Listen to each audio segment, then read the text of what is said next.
시청자 여러분 안녕하십니까. 지금부터 전학견의 안보정론을 시작했습니다. 자, 윤 대통령이 말이죠. 이번에 이제 나토 정상회의에 참석을 해서 어마어마한 성과를 올리고 있습니다. 자, 그래서 여러분들께서 말이죠. 윤 대통령의 이 정상외교 여론조사를 해보면 이제 정상외교 그런 외교적인 성과 때문에 이제 그의 1등 요인이 되기도 하고 이 좌파들이 워낙 많다 보니까 그게 이제 마이너스 요인이 되기도 하는데요. 자, 어떻든 간에 이번에도 이제 정상회담에서 대대적인 성과를 얻었는데 우선요. 한미 양자적인 측면에서만 이번 시간에는 다루도록 하겠는데요. 자, 우리 국내에서 이제 핵 문제, 북한이 이제 핵 미사일 요걸 가지고 쏘면 이제 핵전이 발생하는데 과연 미국의 핵으로 우리 한국의 안전보장을 지켜줄 수 있을 것이냐. 여기에 대해서 우리 국민들이 우려가 상당한 거 아니겠습니까? 자, 그러다 보니까 이제 우리도 핵을 개발해야 되겠다. 이런 여론이 압도적으로 많이 터지고 있어요. 이런 국민 여론의 지지, 이 탄력도 상당히 큰 영향을 줬다. 그래서 말이죠. 이 정상간의 공동 성명을 통해서 미국이 북한이 핵을 쓸 경우 미국이 핵으로 우리 반격을 해준다. 확실하게 아주 명확하게 합의하는 공동 성명을 내놨습니다.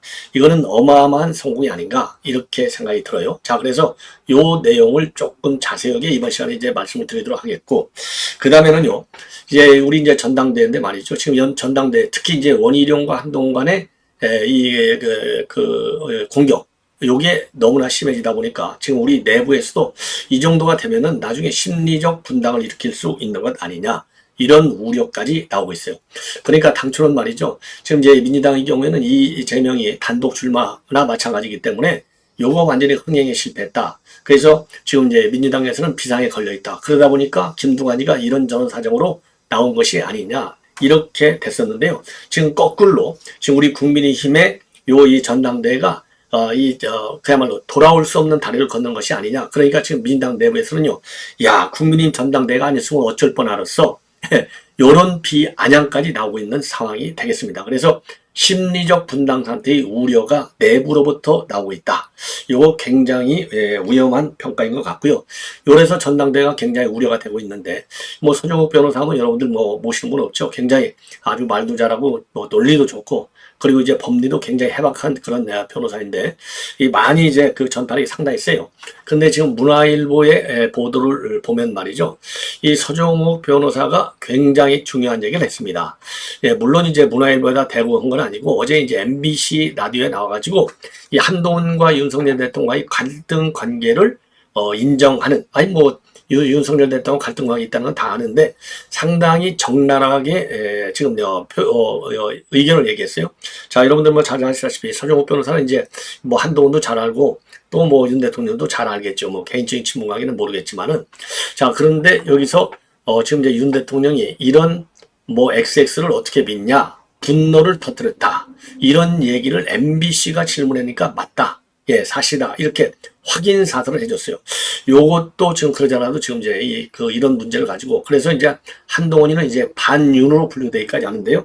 이번 전당대회 그러지 않아도 참 원희룡과 한동훈 또는 이제 한동훈과 나머지 3명 간의 경론이 벌어지고 있고 공격과 방어가 굉장히 지나치다 보니까 심리적 분당까지 우려되고 있는데 요거 완전히 불에 기름을 붓는 것이 아니냐 굉장히 우려스럽습니다. 자, 그 다음에는 이 조선일보가 단독으로 보도하고 있는 내용인데 뭐 과거사 진실 이 위원회라는 게 있었잖아요. 예, 노무현 때부터. 자, 그런데 여기에서 말이죠. 이 빨치산 우리가 이제 빨갱이 하는데 요 빨치산들을 갖다가 이 빨치산을 말이죠. 이게 참 기가 막힌 일인데 빨치산을 갖다가 민간인 피해자로 둔갑시켰다는 거예요. 야, 이게 더군다나 말이죠. 이 빨치산과 관련된 굉장히 중요한 사료라고 이제 좌파들마저도 인정하고 있는 전남 유격 투쟁사. 이게 이제 이게 아주 대표적인 이 사료라고 이제 보여지는데요. 여기에서도 확인이 되지 않은 이런 내용을 갖다가 이 민간인 피해자다 이렇게 둔갑시켜서 결론을 내렸다는 겁니다. 자, 이 얘기는요. 지금 5.18 운동과 관련해서 5.18 유공자가 아닌데도 5.18 유공자로 분류받은 사람들이 너무나 많다. 굉장히 지금 이 문제제기가 상당히 심각하게 제기된 바 있는데요. 이 빨치산마저도 이렇다? 이거 상당히 큰 문제가 아닌가? 그래서 이 과거사 진실위원회 여기에서 이제 이렇게 결론을 내렸다고 하는데 요거 전면 재조사가 불가피한 것이 아니냐. 그래서 철저하게 이거는 전면 재조사해야 되겠고요. 요거는 민간인들 전문가들이 재조사도 필요하지만 요거는요 강제 수사 이외에는 다른 방법이 없지 않은가. 그래야 논란을 종부시킬 수 있지 않느냐. 이런 생각이 듭니다. 자, 그 다음에는요. 네, 그 다음에 이제 이 바이든이 지금 아까 말씀드린 우리 윤 대통령은 이제 어마어마한 평가를 받고 있는데요. 바이든이 젤렌스키를 소개하면서 푸틴 대통령입니다. 요렇게 소개를 했다는 겁니다. 그래서 지금 이제 워싱턴이 지금 뒤집어져 있어요. 그리고 해리스한테는요, 아예 트럼프 대통령이라고 하고, 그러지 않아도 지금 이제, 이 연령이 많아갖고 이제 에이징 문제가 본격화되고 있지 않습니까? 그래서 이 인지 능력에 상당한 문제가 있다.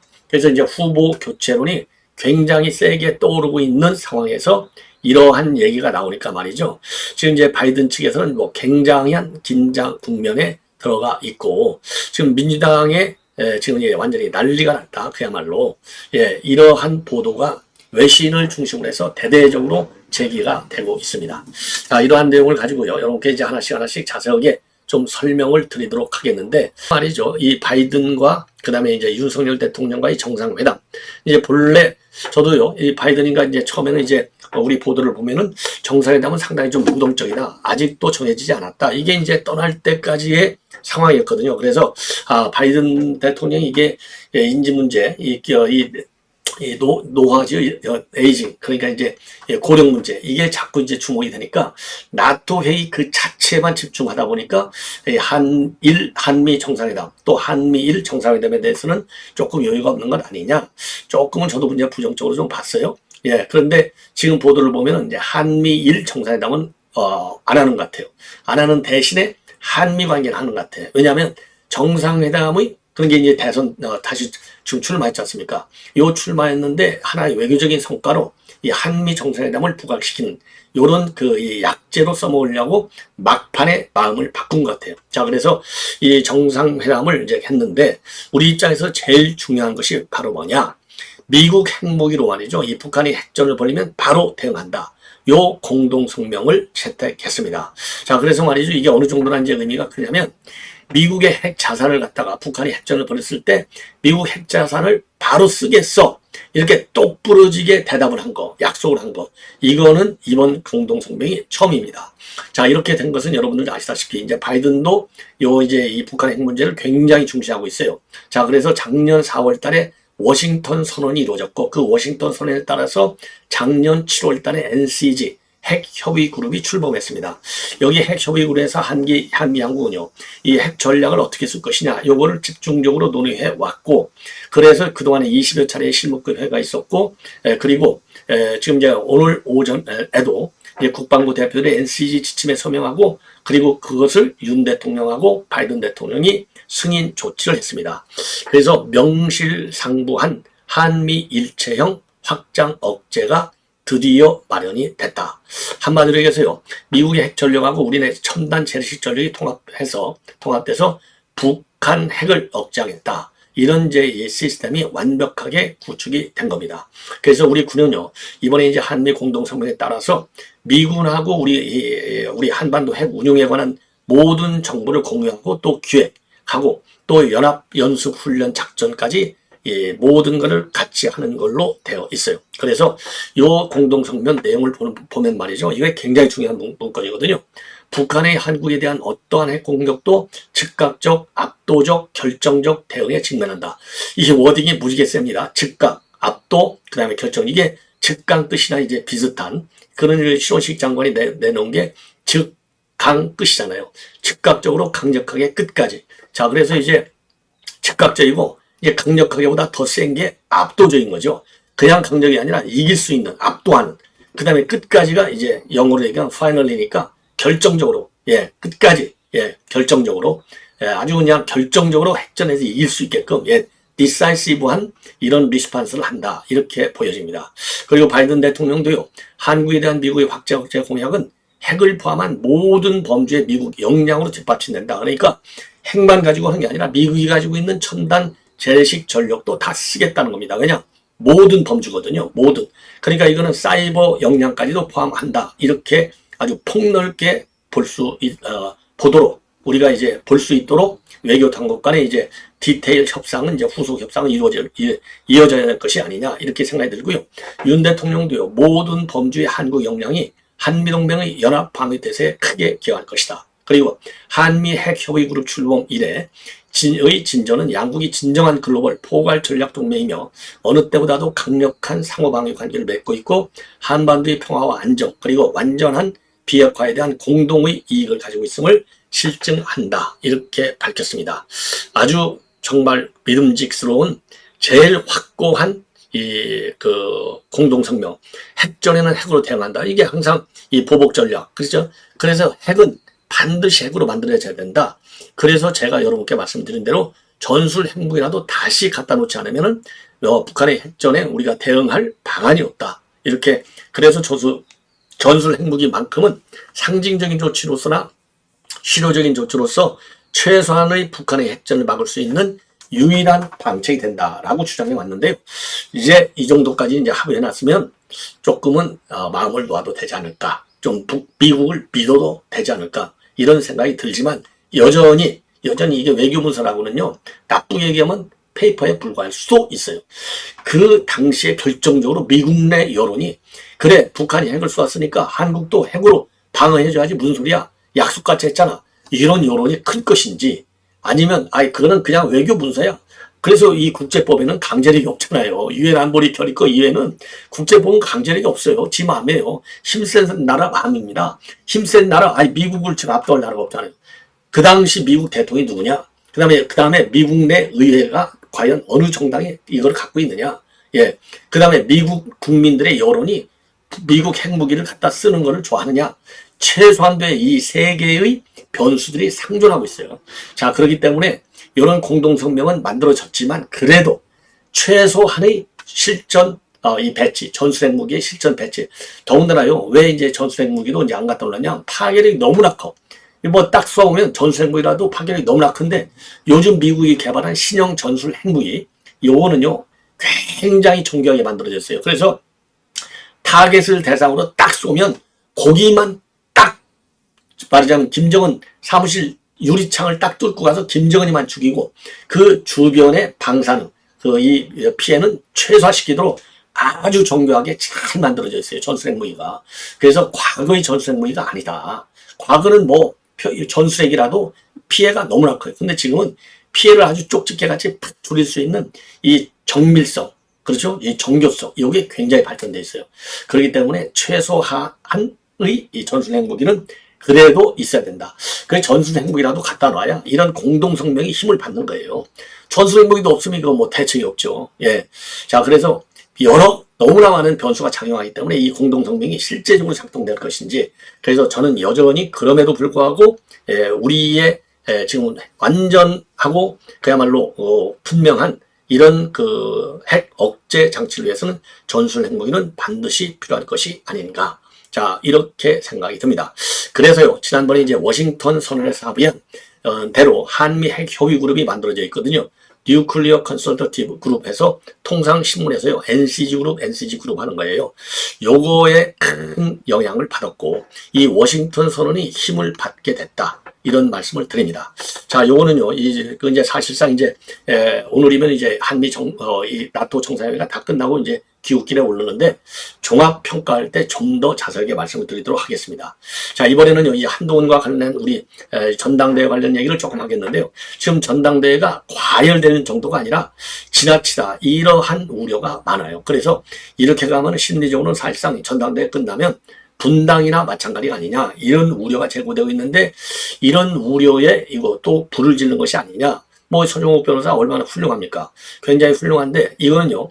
이 MBC에서 질문을 했다 하더라도 너무나 이럴 때는요. 이 외교적으로 얘기하면 전략적 모성을 유지하도록 발언을 아주 뭐 정제하게 이렇게 얘기했으면 좋았지 않았을까? 이렇게 저는 판단이 들어요. 그래서 그러니까 뭐 원숭이도 나무에서 떨어질 때가 있다고 하잖아요. 흔히 제 판단 기준은 이거는 서정욱 변호사가 좀 뭐라고 그럴까요? 조금 더 정교하게 그리고 이제 전략적으로는 좀 모호하게 요렇게 얘기했으면 더 좋지 않았을까? 이렇게 생각이 드는 대목인데요. 자, 이 권순표의 뉴스하이키에서 한동훈 위원장한테 XX라는 표현을 윤 대통령이 한 게 맞느냐? 예, 이렇게 앵커가 물어봤어요. 그러니까 이제 앵커의 질문에 이건 뭐 빠진 거라고는 볼 수 없고, 왜냐면은요, 저도 뭐 과거 뭐 오랫동안 이 종편 이런 데 많이 나왔지만은 사전에 질문지를 줘요. 물론 이제 질문지대로 질문을 할지 안 할지는 모르죠. 달리 묻는 앵커들도 많고, 거기에 충실하게 하는 앵커들도 많고, 적절히 쓰는 앵커들도 많아요. 지망천양학생인데, 자, 그런데 여기서 지금 뭐라고 했느냐? 이 서정욱 변호사가 말해 윤 대통령이 친윤들한테 최근에 이런 한동훈 XX를 어떻게 믿느냐? 분노를 터뜨렸다는 말에 대해서 뭐라고 대답했냐면 사실로 안다. 이렇게 얘기를 했습니다. 자, 그러면서 말이죠. 이 한동훈이가 아니고 누가 당대표가 돼도 괜찮다. 요것이 대통령실의 입장이다. 야, 이거 말이죠. 이거 참 큰일 났어요, 이게. 예. 자, 그래서, 그러니까 이제 이 한동훈한테 XX라는 표현을 했는지 물어봤더니, 지금 이제 이 서정욱 변호사 얘기가 한 위원장한테 한두 번이 아니고 계속 한 것으로 한다. 한 번 더 했어요. 그러면서 검찰 때는 없었다. 한동훈이가 수사를 잘해서 눈에 넣어도 안 아프다는 식이었는데 정치하면서 특검법, 김건희 여사와의 갈등 이런 걸로 인해서 결정적으로 틀어지면서 여러 번 혼이 났다. 그리고 대통령이 한동훈한테 XX라고 하는 소리를 직접 들었느냐 그랬더니요. 저는 못 들었지만 여러 루트로 들었다. 그리고 국민전당대회 관련해서 대통령실 원희룡 후보한테 힘을 완전히 실는 게 맞느냐 물었더니 서정욱이가 대통령실은 원희룡이든 나경원이든 간에 관계없다. 원희룡이 1순위지만 나경원이든 누구든 단일화해서 결선에 올라가길 바라고 한동훈만 아니면 된다. 이런 입장이다. 이렇게 MBC에서 밝혔습니다. MBC에서 이런 내용으로 답변을 했어요. 자, 제가 보기에는요, 요게 상당히 파장이 크지 않을까. 이런 우려가 됩니다. 자, 이 정도로 이제 요거는 말씀을 드리고, 그 다음에 이제 빨치산. 이 빨치산은요, 우리 군, 쉽게 얘기해서 우리 군을 이제 사살하려고 활동한 게 빨치산이잖아요. 여러분들 뭐 빨치산 더 이상 뭐 제가 설명드리지 않아도 되는데, 그런데 말이죠. 이 과거사 정리위원회, 진실화해위원회라는 게 있었잖아요. 근데 진실화해위원회가 여러 번 있었는데, 1기 진실화해위원회인데, 2005년도에서 2010년도까지 활동한 게 1기 과거사 정리위원회가 되겠습니다. 여기에서 결론은 어떻게 되느냐면요. 이 빨치산들을 갖다가요. 민간인 학살 피해자다. 이렇게 결정을 내렸다는 겁니다. 이게 이제 오늘 조선일보 단독 보도로 나오고 있어요. 그래서 이 진실화해위에서 결정한 거 8건이나 이 오류가 나왔다는 겁니다. 자, 그러니까 이제 빨치산 뭐 하면은요, 흔히 이제, 노동당 지시를 받아갖고 소백산맥, 태백산맥, 지리산, 요런 데서 무장 활동을 하면서 후방 교란하고 우리 민간인들을 학살한, 말하자면, 이 북한 군이나 마찬가지예요. 빨치산이, 빨갱이, 그러니까 이제 뭐라고 그럴까요? 특수전 요원이나 마찬가지죠. 그래서 빨치산의 이제 정식 명칭은 조선인민유격대입니다. 그래서 1946년도에서 1955년 사이에 태백산맥과 소백산맥, 지리산 일대에서 대한민국을 전복하겠다는 목적으로 게리라전을 수행한 이 무장 테러 조직이 빨치산입니다. 그래서 빨치산은 러시아의 파르티잔, 비정규 정규군의 이런 변형된 마을이 빨치산으로 되어 있어요. 그런데 이 빨치산을 갖다가 민간인 피해자로 조작하는 거나 이건 마찬가지예요. 이건 왜 조작한 거나 마찬가지냐? 좌파들 사이에서도 말이죠. 요 빨치산 활동과 관련해서는 굉장히 유력한 사료라고 보고 있는 지금 이제 전남유격 투쟁사가 있어요. 이게 2008년도에 만들어진 책인데 이거는요 누가 지었느냐? 빨치산 행정은요 전남 노동신문 주필을 지낸 고 정관은 씨가 만든 책인데요. 이 책은 6.25 전후 빨치산의 활동 내용, 인명록을 망라한 대표적인 사료로 꼽히고 있고 진보 진영의 학자들마저도 요거는 요만큼 지금 빨치산 활동에 대해서 제대로 정리해 놓은 책이 없다라고 평가를 받을 정도로 대단한 책입니다. 자, 그런데 진실화해위에서는요 이런 이 사료를 가지고 교차 검증을 하지 않고 유족을 비롯한 참고인 진술에만 의존해서 빨치산이 민간인 학살 피해자다. 요렇게 둔갑하는데 말하자면 이 둔갑을 시켜버린 거죠. 그래서 이게 문제가 되고 있다. 무려 8건이나 된다. 요런 지금 지적이 나오고 있습니다. 자, 그래서 말이죠. 요 사례까지는 제가 나중에 이제 별도로 한번 또 보도할 기회가 있으면 보도를 해드리는 걸로 하겠고 요렇게 지금 결정을 내린 이 경위 요런 거에 대해서는 이 관련 전문가 또는 시민단체들이 조사하는 것도 좋겠지만은 이 사안의 엄중성으로 볼 때 민간인과 이 전문가들 또 아니면은 이제 그다음에 관민 합동 무슨 조사 작업 이런 걸 통해서 이게 정리가 될 수 있겠느냐. 자, 그래서 깔끔하게 한 번에 정리를 하려면 요거는 이제 강제적인 수사를 통해서 해야 될 것이 아닌가. 그래서 5.18 유공자도 마찬가지고요. 이번에 빨치산도 마찬가지고 전반적으로 이러한 내용을 다룰 수 있는 어떤 뭐 특별위원회라든가 TF를 만든다든가 아니면 강제 수사라도 뒤늦었지만 해야 될 것이 아니냐. 특히 5.18과 관련해서 말이죠. 5.18 유공자도 아닌데 다른 사건에서 무슨 이 민주화운동을 했다고 해서 이게 5.18 유공자로 해서 어마어마한 대우를 받는 이 5.18 유공자법도 있잖아요. 이런 거는 반드시 지양시켜서 진실로 유공자들이 제대로 대접을 받고 이렇게 이제 사이비들 이런 것들은 싹 다 제거하고 걸러내야 될 것이 아니냐 이렇게 생각이 듭니다. 자, 그래서 이제 요 문제도 이제 앞으로 좀 더 커질 확률이 또 이제 이 파장이 커질 확률이 있지 않나 이렇게 생각이 들어요. 예. 자, 이번에는 말이죠. 이제 이 바이든 얘기를 좀 하겠는데요. 바이든 대통령이 이번에 지금 이제 나토 정상회담을 가지고 이제 승부수를 건다. 그리고 이제 바이든은 나는 절대로 사퇴하지 않는다. 이게 이제 기본사항으로 돼 있어요. 자, 그렇기 때문에 이번 나토 정상회담은 한마디로 얘기해서 바이든으로 쭉 갈 수 있느냐? 아니면은 인지력 문제, 이제 노령, 고령 문제, 요것 때문에 중도 하차되느냐, 그 굉장히 중요한 실험 테스트가 되고 있는데, 이번에도 지금 실수를 해서 지금 워싱턴 정가가 발칵 뒤집혔다. 이런 보도가 나오고 있습니다. 자, 그래서 나토 정상회담에 이번에 말이죠, 이 젤렌스키가 참석을 했어요. 당연히. 그래서 젤렌스키가 참석을 했는데, 젤렌스키를 갖다가 푸틴 대통령이라고 소개를 해버린 거예요. 예. 야, 그러니까 옆에 서 있는, 제가 한번 이 자료를 보여드릴게요. 옆에 서 있는 누구죠? 요 젤렌스키가 이게 얼마나 웃기겠어요. 젤렌스키가. 그래서 옆에서 이제 조금, 이런 걸 어떻게 웃는다고 그러죠? 하여튼, 좀 겸연쩍게 웃는다고 그러나요? 요 모습이 그대로, 언론에 다 공개가 됐고요. 미국 전 언론이 요거를 지금 대서특필하고 있다고 합니다. 자, 이거 보십시오. 이게 바이든이가 이게 진지하게, 이게 푸틴 대통령 왔다. 그러니까 이게 젤렌스키가 이게 딱 웃는 거 보시라고요. 야, 그래서 여기서 뭐라고 했냐면요. 그러니까 이제 그 우크라이나는 어떻게 도울 것이냐. 그래서 지원 협약식 행사가 있었는데 여기서 인사말을 한 다음에 젤렌스키 대통령이 이제 마이크를 넘기면서 신사숙녀 여러분, 신사숙녀 여러분. 뭐 신사숙녀 여러분이 아니라 숙녀 신사 여러분이 영어로 할 때는 항상 레이디 앤 젠틀먼 이렇게 나가니까요. 푸틴 대통령이라고 잘못 소개했습니다. 그러면서 이제 저는 결단력만큼이나 용기를 가진 우크라이나 대통령에게 이 자리를 넘기고 싶다. 신사숙녀 여러분 푸틴 대통령입니다. 이렇게 하고서 물러났다가 이렇게 이제 물러나려고 이제 연단을 떠나려다가 이게 푸틴 대통령? 푸틴 대통령 우리가 패퇴시켜야 되는데 젤렌스키 대통령입니다.